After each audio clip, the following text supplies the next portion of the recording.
Shalom warga kerajaan. Bagaimana seorang ayah yang godly, yang saleh, yang hidup dalam Tuhan bisa berpengaruh begitu luas. Contoh luar biasa adalah seorang murid daripada Paulus bernama Filemon. Cuma satu kitab dan cuma satu pasal. Tapi kita bisa belajar banyak di sini. Kita lihat peranan pada Paulus sebagai bapak rohani yang berpengaruh begitu luas, saudaraku. Saya sendiri tidak punya anak secara jasmani, tapi ukurannya bukan gedung yang saya bangun, pelayanan yang kita dirikan dengan tentu saja yang pekerjaan Roh Kudus. Tapi apa yang terjadi pada anak-anak dan ataupun anak rohani kita. Kita lihat di sini Paulus melihat dirinya sebagai hukuman karena Kristus. Dia tidak lihat dirinya sebagai the prisoner of Rome. Dia bilang prisoner because of Christ Jesus. Dan Timotius saudara kita lihat di sana hubungan yang sangat baik. Dan kepada Filemon adalah seorang pengusaha. Dan saudaraku kita melihat di Kolose. Dan juga disebut co-partner ataupun co-worker daripada Rasul Paulus. Dan Apfia yang disebutkan dalam ayat kedua. Ini adalah istri daripada Filemon dan putranya bernama Arkhipus. Yang juga disebutkan dalam kitab Kolose salah satu teacher, pengajar di dalam jemaat. Tapi dimulai di mana? Jemaat di rumahmu. Menarik sekali. Influence-nya itu meluas saudaraku ya. Sampai kepada komunitas. Dan kita melihat di sini contoh pembapaan yang luar biasa. Ada disebutkan seorang bernama Onesimus. Filemon ini seorang pengusaha yang mapan. Dari mana kita tahu? Sebab dia punya hamba-hamba. Termasuk Onesimus ini. Dan juga dia seorang berpengaruh. Karena itu saudaraku, bergaulah dengan hamba-hamba Tuhan yang takut akan Tuhan. Firman Allah mengatakan bagaimana untuk bisa berhasil orang-orang mulia di negeri. Merekalah yang aku teladani. Karena itu saudaraku, Filemon bergaul dengan Paulus dan Timotius. Dan akibatnya dimulai daripada his own family. Istrinya Apfia tadi berbuah banyak. Dan juga Arkhipus menarik sekali namanya. Arkhipus juga artinya apa saudaraku? The master of the horse. Apakah horse itu? Nafsu orang muda saudara. Rupanya dia ini punya penguasaan diri yang sangat tinggi. Tetapi Filemon menarik sekali yaitu the one who kisses. Artinya seorang yang sangat-sangat pandai bergaul saudara ya. Firman Allah mengatakan orang yang memberikan jawaban yang tepat seperti mencium bibir. Ada satu pepatah Tionghoa berkata, kalau Anda bisa tersenyum jangan buka toko, saudaraku. Dan di sini kita lihat bagaimana ada jemaat di rumah yang dia bina, bahkan menjadi besar, menjadi jemaat di Kolose yang dewasa dan luar biasa itu. Kita lihat berkat dari orang tua ayat ketiga, kasih karunia dan damai sejahtera dari Allah Bapa kita dan Tuhan Yesus menyertai kamu. Dan dia selalu mengucap syukur pada Tuhan. Setiap kali aku mengingat engkau. Ada orang-orang tertentu dalam hidup saya. Kalau saya ingat mereka, hati saya terangkat dengan ucapan syukur. Dan saya berkata kiranya Tuhan menambahkan dalam kerajaanmu orang-orang seperti mereka ini. Dan kita lihat di sini. Bagaimana Rasul Paulus berkata, kalau Onesimus merugikan engkau, put that into my account. Artinya aku yang akan bayar kerugiannya. Menjadi seorang gembala itu tidak mudah dan perlu anugerah Tuhan, apalagi jadi bapak rohani. Dalam hidup saya ketika saya jadi penginjil, hidup saya gampang sekali saudara ya. Berserta dengan Tuhan kemana-mana saya berkhotbah di lapangan-lapangan. Bahkan baru minggu yang lalu saudaraku di kota Dobo, di Kepulauan Aru. Saya masih berbicara di tengah lapangan saudara. Tetapi ketika jadi gembala, memerlukan double grace apalagi menjadi bapak rohani. So help me God. Dan saya berdoa semua bapak-bapak mendengar ini, coba periksa apakah istrimu berbuah, apakah dia penuh dengan sukacita, apakah dia berbahagia, dan bagaimana dengan anak-anak kita. Ingat apa yang saya sampaikan, bahwa anak-anak yang tidak bisa dituduh karena hidup tidak tertib. Karena itu saudara meminta anugerah Tuhan, supaya dalam keluargamu ada pengaruh yang mempengaruhi banyak orang dan pengaruh yang baik. God bless you all. Amin.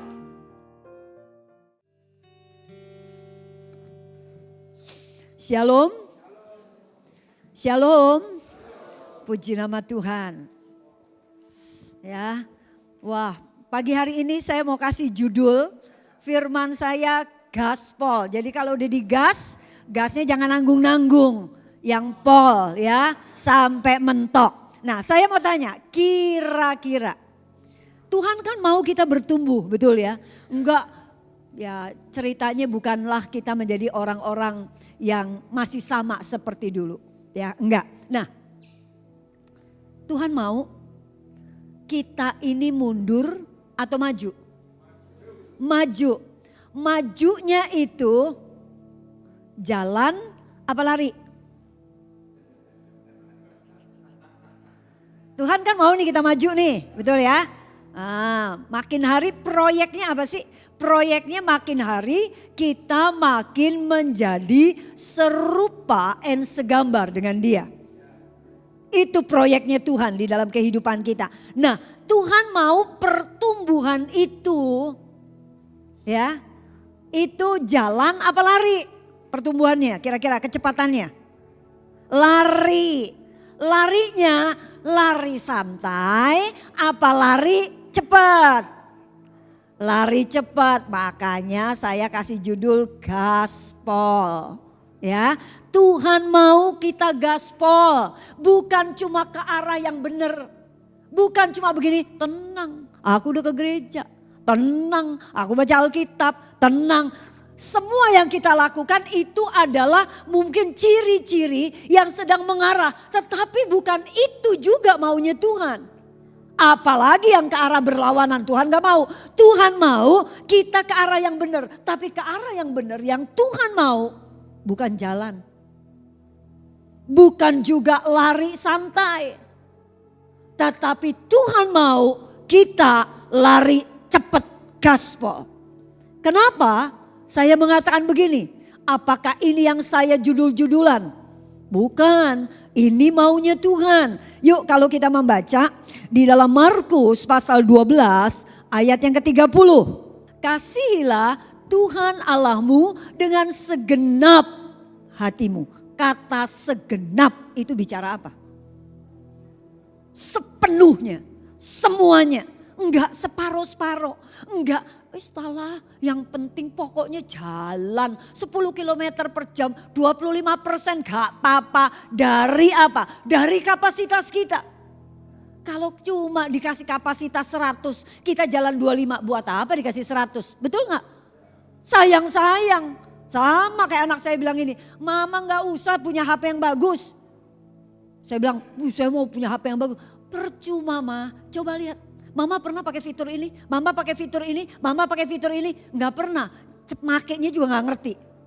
Makanya mama yang penting itu punya HP Nokia aja. Udahlah, ya. Udah gak usah yang macem-macem, gak ada gunanya. Gak pernah dipakai. Buat apa kita punya sesuatu yang hebat, yang canggih, tapi gak pernah pakai. Betul ya? Dulu saya diketawain sama anak saya. Kalau ada, Bu bisa gak pelayanan tanggal sendiri? Saya nyari apa? Nyari kertas. Karena semua jadwal saya taruh di kertas.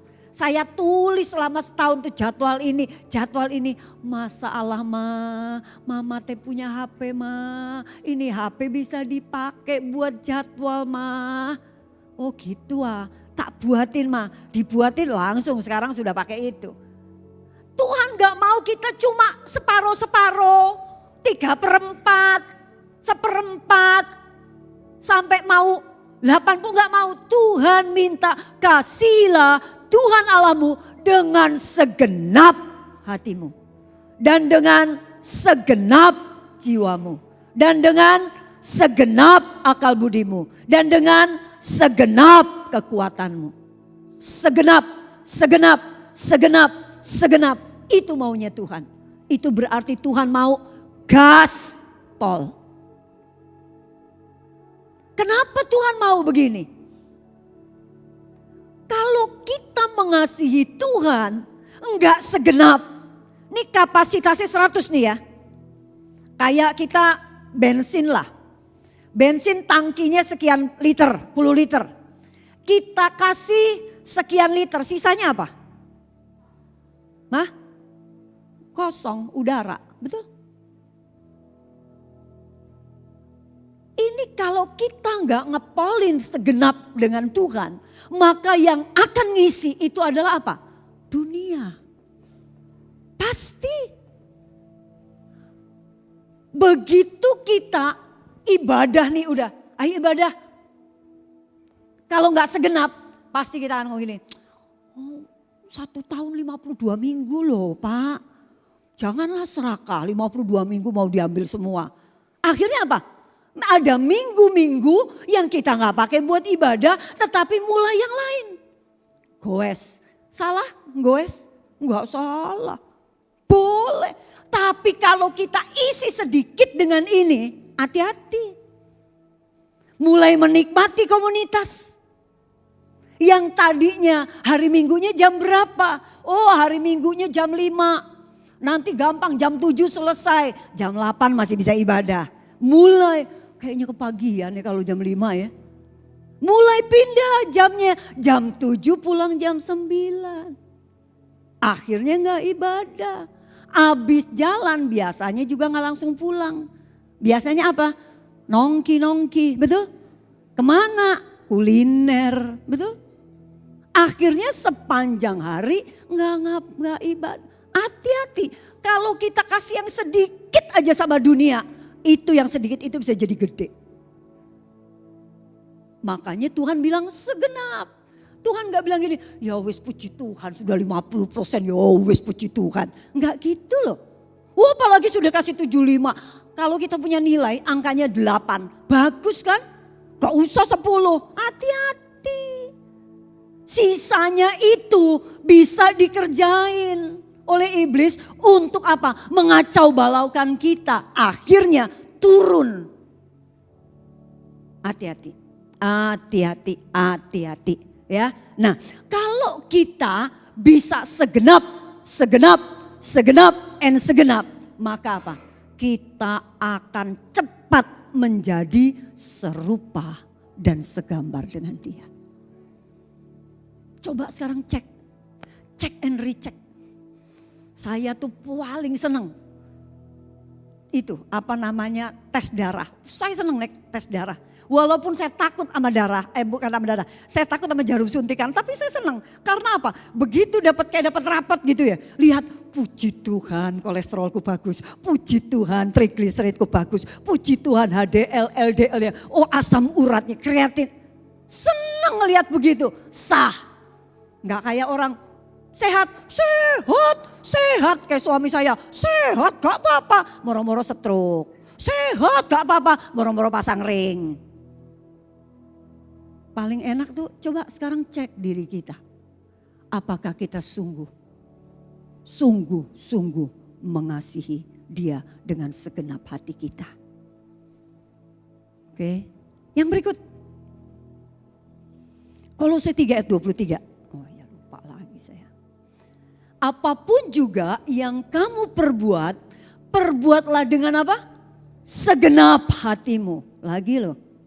Seperti untuk Tuhan dan bukan untuk manusia. Kenapa Tuhan minta segenap? Karena pada waktu kita lakukan entah separoh, entah 75%, entah 90%, maka celah yang sedikit itu bisa jadi batu sandungan. Dan kalau sudah nyandung orang, puji Tuhan, haleluya, nek ketemu sama orang yang dewasa di dalam Tuhan. Bisa pangertene dawa gitu ya. Pengertiannya tuh panjang, kasihnya tuh dalam. Tapi nek ketemu orang yang belum dewasa di dalam Tuhan, ya opo?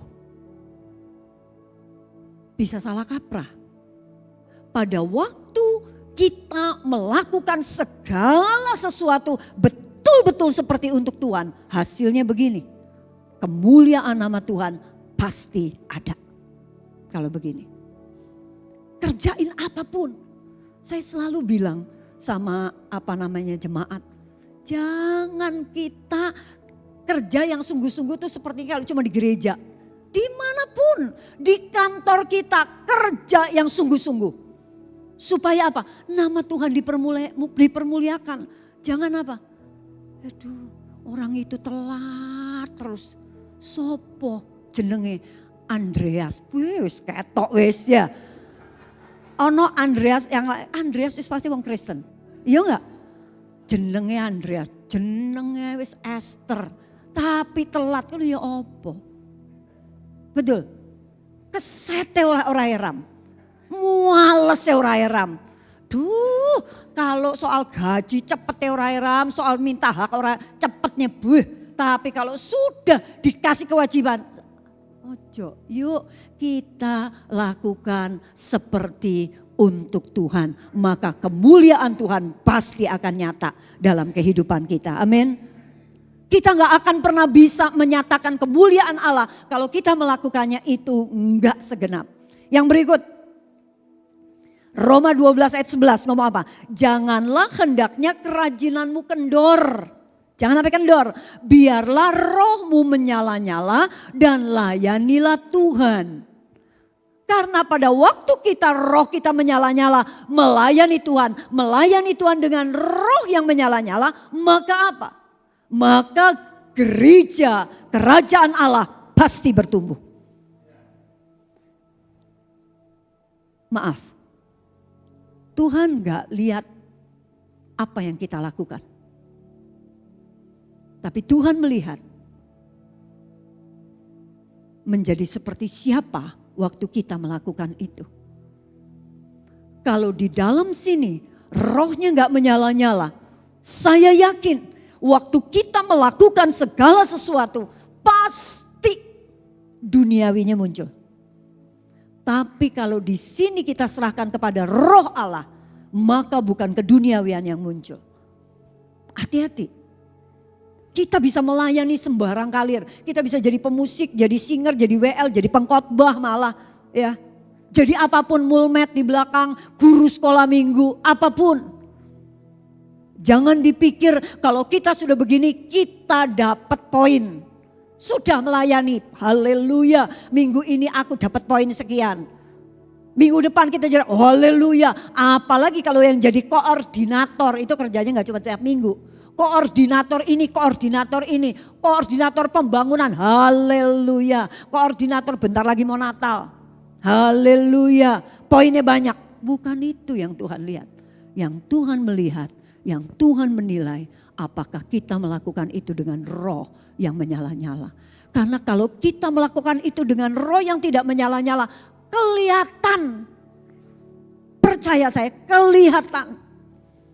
Kita bisa pegang mic, kita bisa ngapain, tapi wajah kita beda. Orang yang rohnya menyala-nyala dengan yang tidak itu beda. Jangan dipikir pujian itu sesuatu, alah cuma pujian. Enggak loh. Pujian itu sedang membawa kita menjadi lebih dekat sama Tuhan. Iman kita lagi jadi yang namanya iman dipertumbuhkan bukan cuma pada waktu firman Tuhan. Karena lagu pun banyak yang pakai firman Tuhan. Iman timbul dari pendengaran. Dan pendengaran akan firman. Berapa banyak lagu-lagu itu diambil dari ayat-ayat Alkitab. Itu berarti apa? Ada iman yang ditambah-tambahkan pada waktu kita melakukan itu semua. Tuhan mau roh kita menyala-nyala. Karena kalau roh kita gak menyala-nyala, akhirnya ujung-ujungnya pasti batu sandungan. Dan kalau sudah jadi batu sandungan, berapa banyak orang yang belum dewasa di dalam Tuhan akan jatuh. Hati-hati. Ada, bukan di sini. Ada orang, kelakuannya kalau orang Jawa mau Gusti paringono kuat. Kelakuannya seperti itu. Gara-gara dia berapa banyak jemaat yang keluar. Karena apa? Gak kuat ngelihat kelakuan dari ini. Kalau yang dewasa dalam Tuhan gak ngefek. Justru melihat itu malah apa? Jatuh belas kasihan. Untuk apa? Doain, bawa ke jalan yang benar, dipengaruhi supaya hidupnya serupa dan segambar dengan Tuhan. Bukan kalau yang pagi itu, aduh buang aja. Depak aja, wis keluar aja sekalian. Gak apa-apa. gak paten, gak ono DE. Gereja gak bisa begitu. Gembala gak bisa begitu hatinya. Bagaimanapun dia berharga di mata Tuhan. Amin. Yuk kita mau melakukan segala sesuatu dengan roh yang menyala-nyala. Supaya apa? Supaya memberikan impact, memberikan dampak yang positif kepada orang dan bukan dampak yang negatif. Nah, lanjut.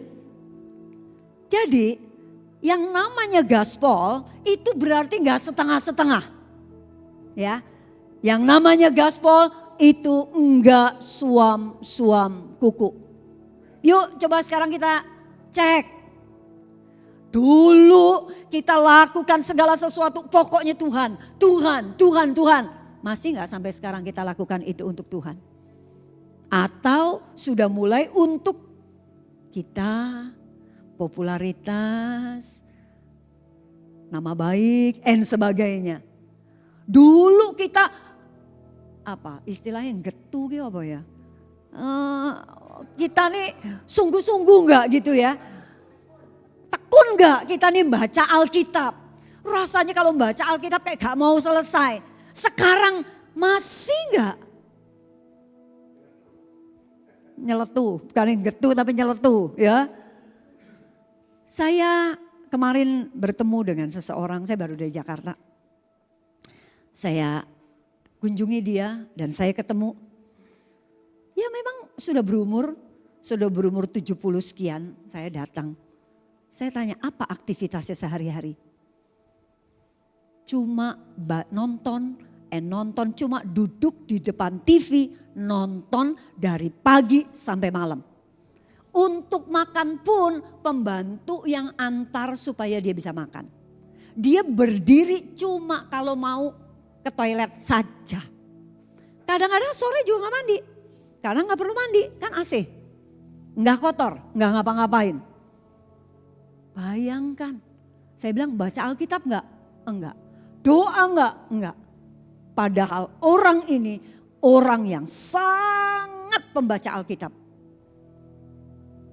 Dia tuh kalau udah suruh baca misalnya ini enggak baca Alkitab dulu. Tapi hanya karena film.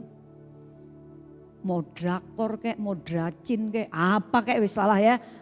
Yang gak ada drain ya, drama India. Pokoknya nontonnya silat sama drakor. Akhirnya apa?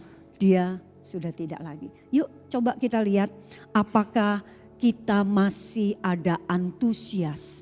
Apakah kita masih ada gairah kepada Tuhan. Apakah kita masih sungguh-sungguh kepada Dia, ya? Coba cek kira-kira kecepatan kita nih sekarang berapa di dalam Tuhan. Yuk sekarang kita belajar. Hal-hal apa yang dapat memadamkan api ini?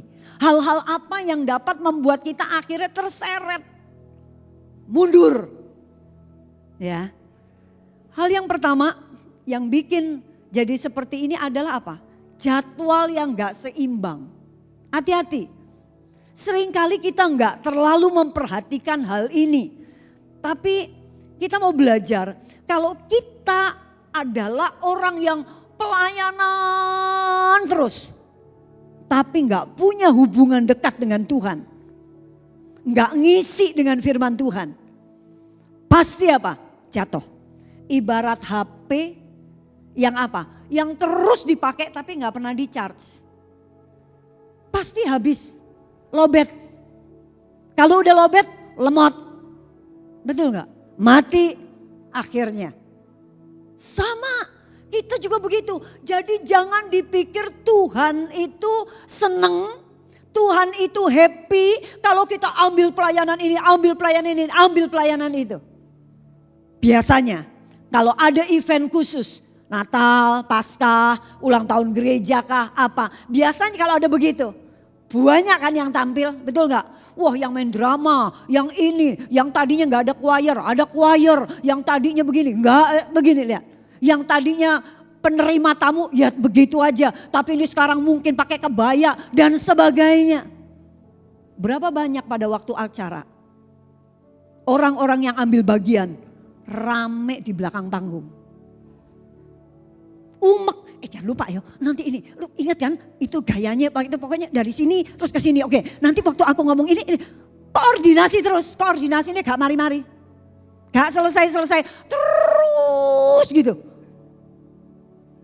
Pulang, apa yang didapat? Apa firman Tuhan? Gak roh. Gak dengar firman, karena umek. Habis firman dia muncul. Apa yang didapat? Pujian pun dia gak ikut. Apa yang didapat? Capek. Kecewa. Karena apa? Tahu Marta? Pada waktu Marta lakukan ini, lakukan ini, lakukan ini. Sementara Maria duduk nge-charge dengan Tuhan, dengan Yesus. Marta nggak nge-charge. Kerja, macem-macem. Hasilnya apa ujung-ujungnya? Marah. Capek. Berapa banyak orang yang menjadi panitia satu event. Selesai, bukannya senang malah apa? Jengkel aku, pokoknya besok-besok aku gak mau lagi. Dia tuh gini. Kenapa? Karena gak ada bempernya. Kenapa jadi dilu tersinggung, dikit-dikit marah, dikit-dikit maunya begini. Alah, janganlah kayak begitu. Kalau kita nge-charge dengan Tuhan, maka hal-hal yang seperti itu gak akan pernah dibikin rame. Enggak akan. Yo wis, gak apa-apa, melok ae. Ikut ae. Tapi kalau enggak ada bempernya nih.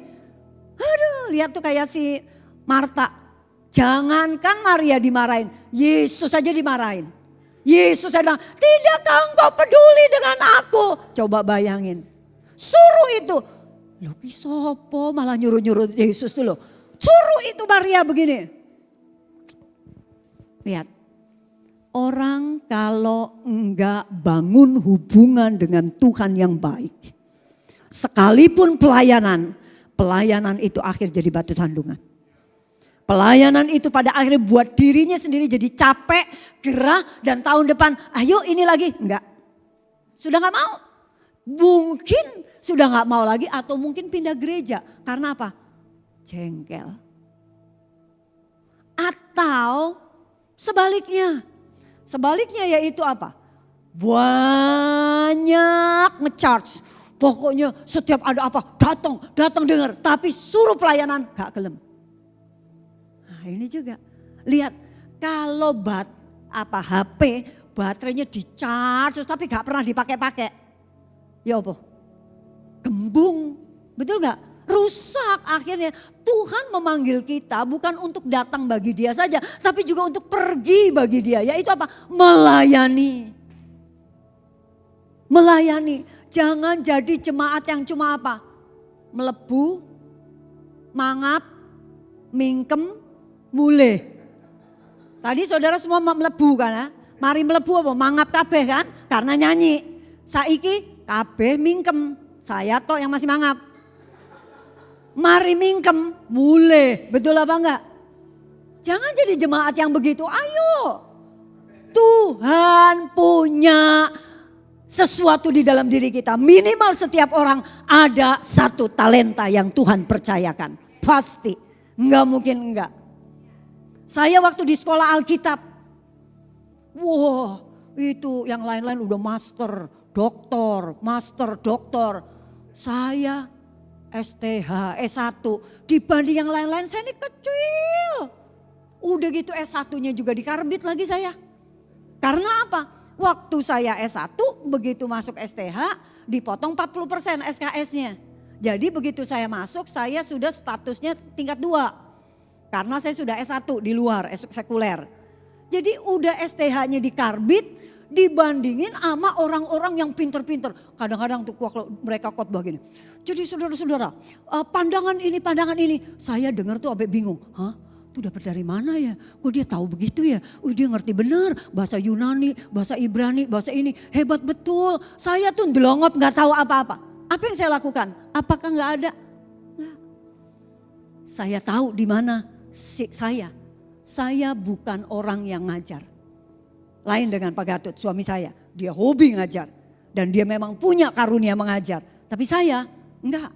Saya kalau ngajar 1 kali 2 jam, sak bulan saya wis kudu sakit perut, kudu ya apa muring-muring. Sampai berganti, tak lihat kamu muring-muring dari tadi, apa sih? Lah aku nih mau ngajar, nanti ini gimana? Sampai bilang, gak akan ada yang tanya begitu. Tapi pikiran saya enggak, nanti kalau ditanya begini aku mesti jawab apa? Nah begini, kan lucu dong kalau ditanya aku gak bisa, cacat kayak begitu. Nah, saya tahu apa yang saya tahu. Tuhan kasih saya karunia, walaupun saya di sekolah Alkitab, walaupun saya di lembaga sekolah Alkitab, apa yang saya bisa? Karena background saya pengusaha, saya kumpul, ayo. Ya apa caranya? Begitu banyak uang yang dibutuhkan, tapi sekolah gak punya uang. Ada lahan, gak tahu mesti diapain.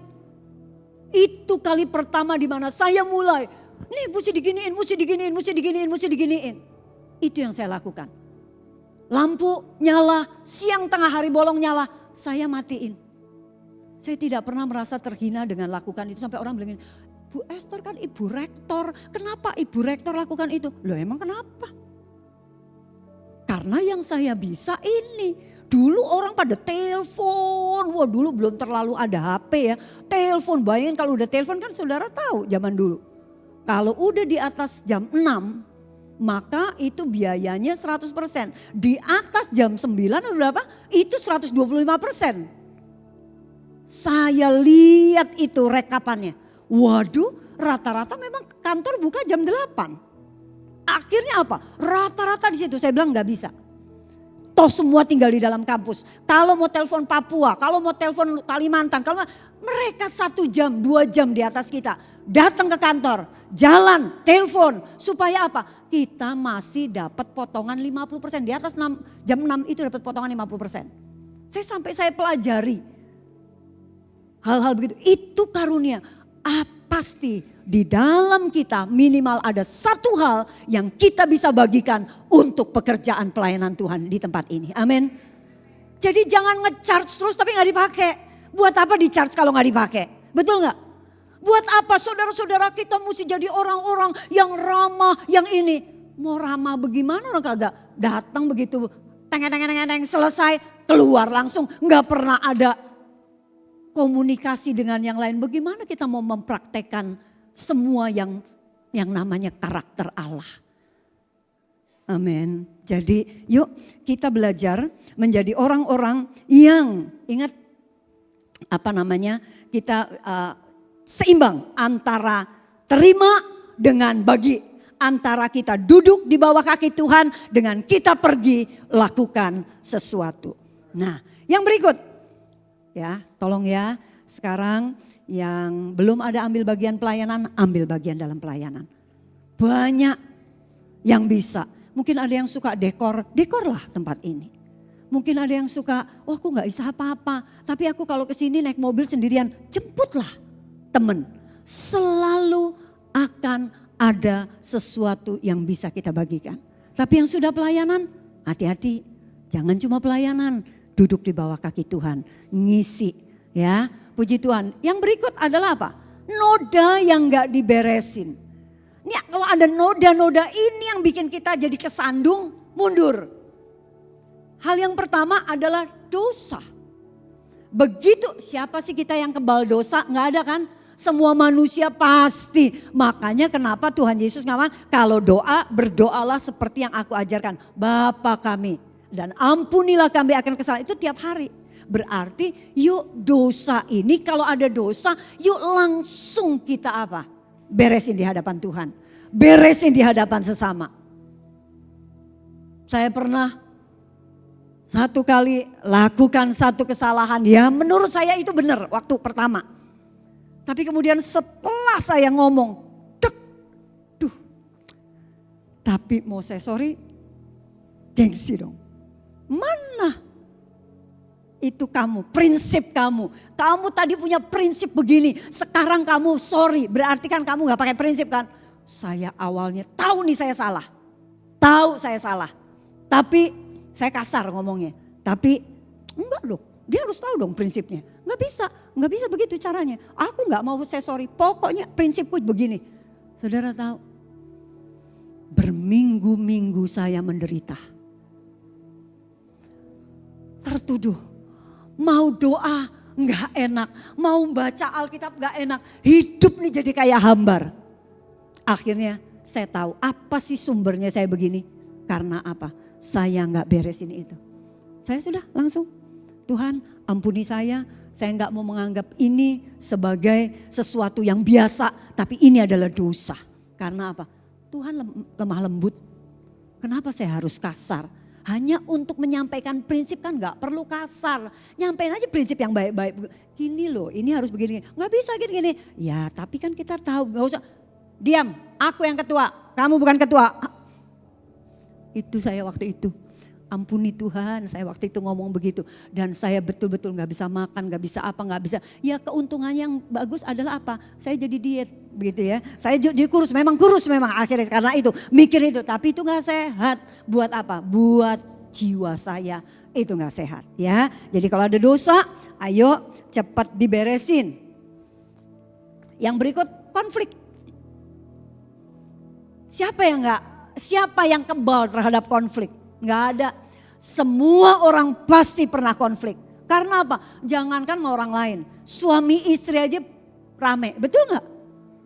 Karena apa? Kita lahir dari culture yang berbeda. Budaya yang beda. Nilai-nilai di sini begini. Nilai-nilainya kita begini. Waktu disatuin nggak kena. Ingat saya awal-awal nikah itu. Punya anak.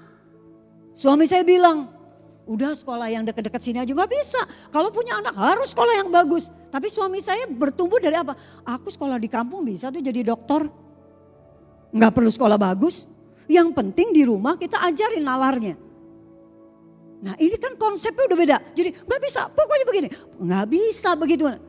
Soal nilai, buat saya semua harus sempurna. Bagus, gak boleh di bawah 9. Anak saya bilang, "Pa, aku gak jadi juara umum.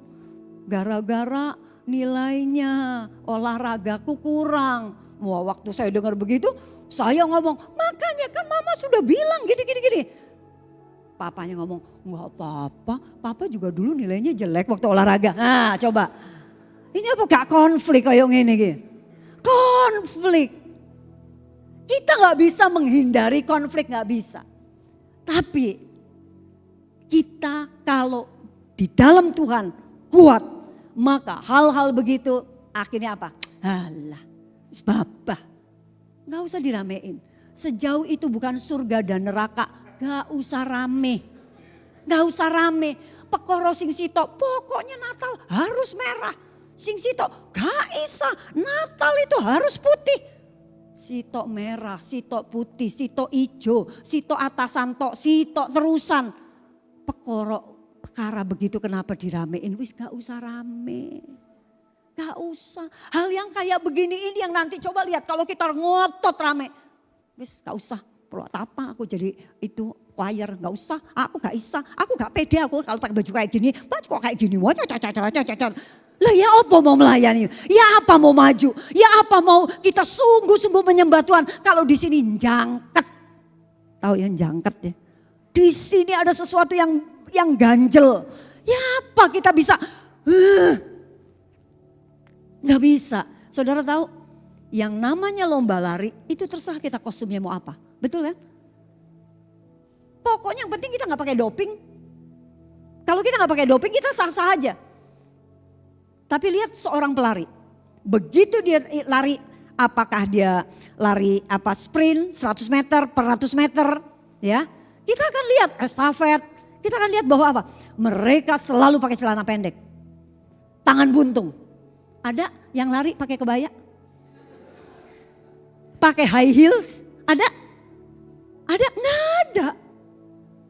Nah yang begitu-begitu nggak dosa, tapi akhirnya bisa jadi beban. Ibrani 12 mengatakan tanggalkan beban dan dosa. Konflik gak bisa kita hindari. Sudah, jangan dibuat rame hal-hal yang begitu. Itu bukan surga dan neraka. Yang satu bilang pokoknya mesti prasmanan. Yang satu repot prasmanan. Sudah kasih kotakan aja. Enggak bisa. Perkara prasmanan, kotak. Sing sitok nasi kuning, sing sitok nasi campur, sing sitok begitu rame. Lihat, saya enggak mengada-ada. Tapi ini terjadi di gereja-gereja. Terjadi. Kenapa? Ini yang kayak begini, ini yang bikin kita akhirnya mau doa gak bisa. Mau doa Tuhan gini. Tapi artinya mikirin, gue jengkel sama nih orang ya, ini begini-begini. Kita mau ibadah, duduk, tahu nih dia udah duduknya nih. Biasa kita juga ada di sono duduknya. Tahu-tahu tuh orang duduknya di sini, pindah sebelah sono. Karena apa? Gak mau deket-deket. Merasa bahwa kalau ini enggak lah sudah. Enggak begitu. Ya. Jadi yuk. Jangan sampai konflik itu membuat kita akhirnya hilang damai sejahtera, hilang sukacita, hilang kasih kita. Jangan sampai kita menjadi seperti, yuk ada konflik, kita ngomong sudah ini bukan surga dan neraka, lu maunya apa? Oke gue ikut. Sudah begitu saja. Kalau dia masih ngotot, Tuhan ini adalah ujian buat aku. Apakah aku bisa menunjukkan karakter seperti Kristus. Sehingga setiap ada konflik enggak dianggap konflik. Masalah juga bisa ganjel kita untuk kita lari cepat. Karena begitu ada masalah. Siapa yang gak punya masalah?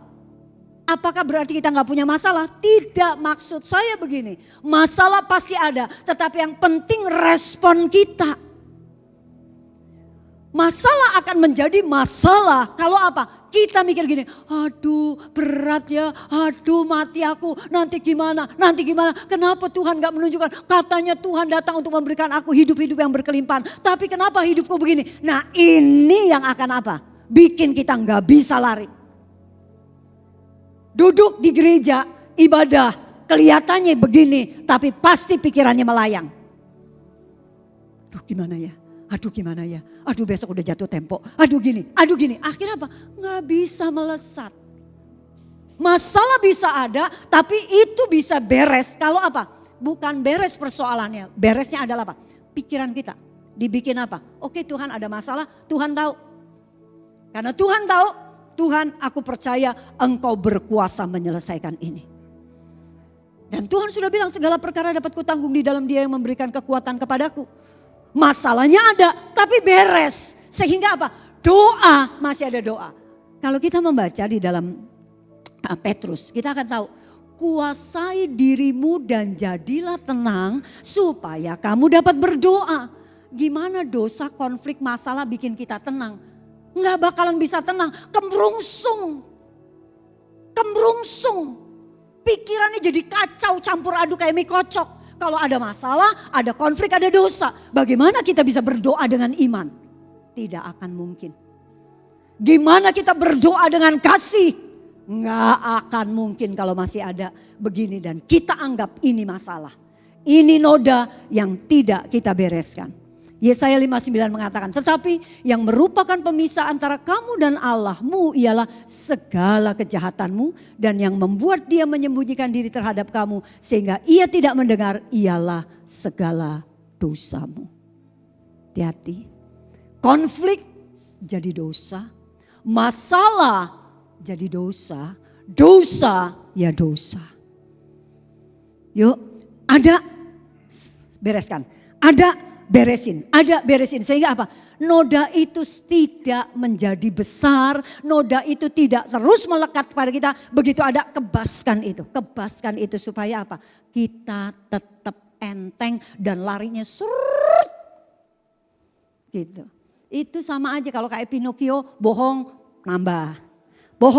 nambah. Sama kayak kita lari, begitu ada begini-begini menjadi masalah buat kita, maka apa? Itu ibarat kita dikasih baju rangkep lagi. Lama-lama lari, tapi apa? Berat.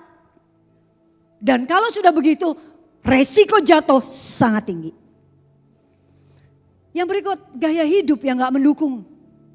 Ini bisa jadi penghambat. Kita harus apa? Kenal dengan banyak orang, gak usah pilih-pilih. Tapi bergaul harus pilih. Harus pilih, gak bisa enggak.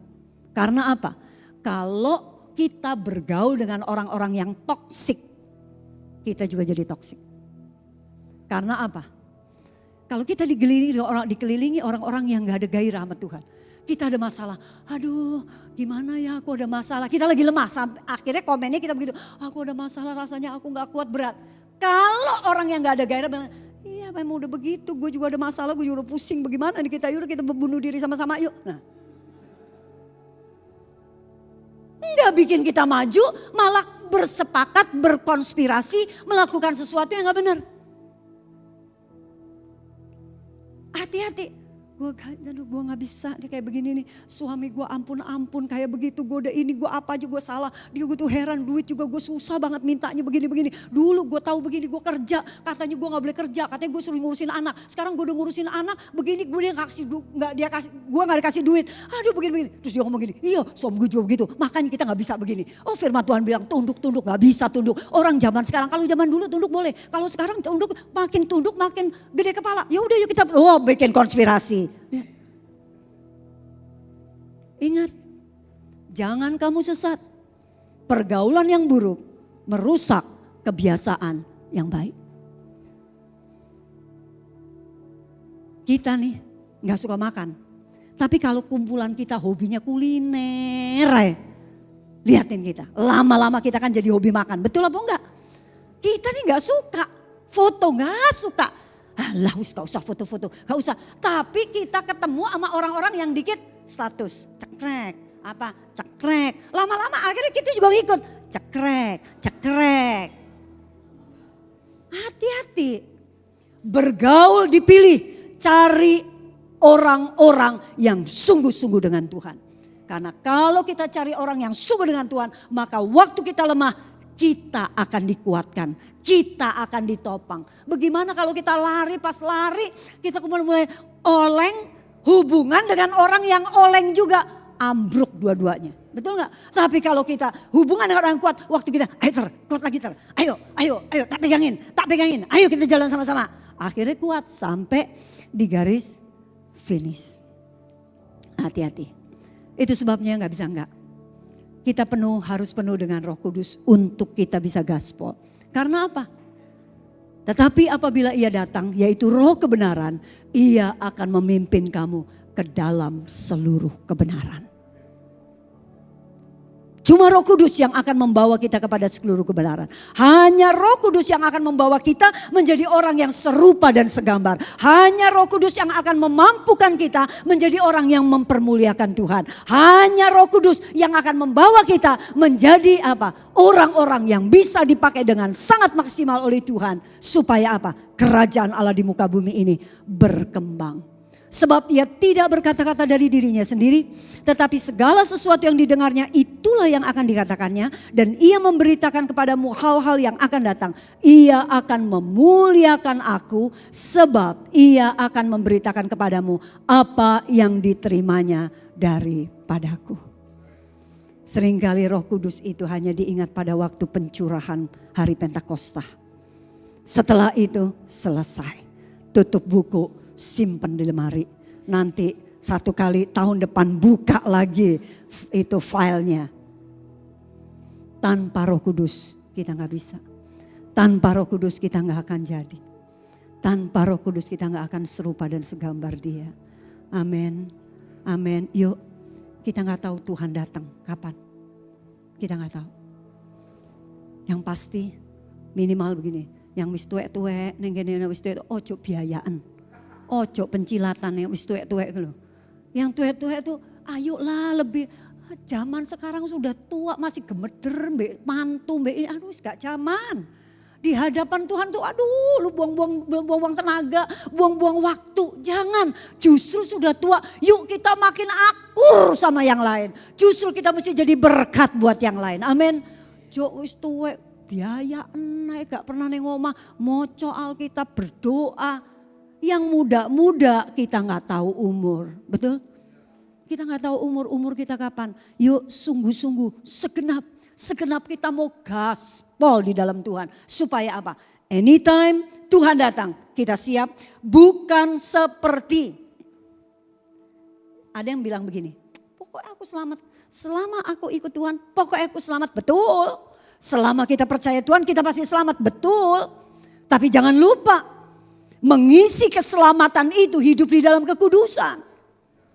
Pada waktu kita mengisinya gak benar, jangan dipikir kita selamanya selamat.